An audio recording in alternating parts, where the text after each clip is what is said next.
فكرة الفتح ودور طارق بن زياد وموسى بن الصير.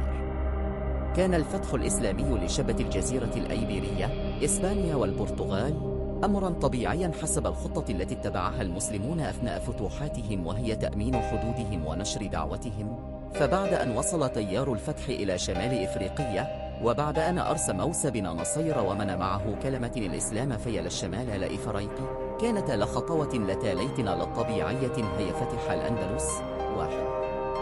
أخ الإسلام بلاد الأندلس. دخل الإسلام بلاد الأندلس من عام 982 واستمر حكم المسلمين بها إلى عام 897، وهي فترة طويلة شهدت أحيانا قوة المسلمين وأحيانا أخرى ضعف وتخاذل، إلى أن سقط الحكم الإسلامي بتلك البلاد. وتعرف الأندلس بهذا الاسم نسبة إلى قبيلة لفندال أو لوندال، فسميت هذا البلاد بفنداليسيا، ومع الأيام حرف إلى أندوليسيا في أندلس.